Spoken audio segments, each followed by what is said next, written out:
Kaya ba nimo mohurot og large bowl of ramen within 5 minutes? If kaya, na kay chance makadaog og 30,000 pesos. And good morning, travelers. Rakiyata Ramen Challenge is back and mas gipadako ang premyo. If you want to join, visit any Rakiyata Ramen branches here in Cagayan de Oro and buy the special ramen for only 1,500 pesos. And naa na kay free na Rakiyata Ramen t-shirt. And then finish the ramen as fast as you can.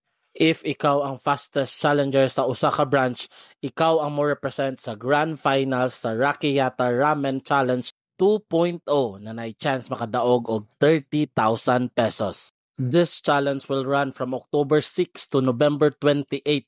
So kung asa dapit na branch ang feel ninyo, mapili ninyo ang fastest challenger, i-try ninyo dito na branch and ako po mo i-update sa mga fastest record sa each branch.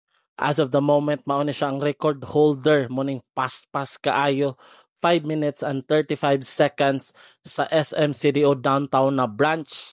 And ang next na to is 6 minutes and 58 seconds sa SM Uptown North Wing na branch. And last, ang sa Ayala Centrio branch na 20 minutes point 27 seconds.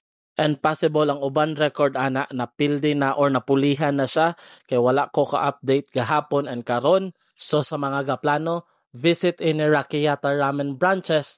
So hangtod sa sunod, kita kits travelers.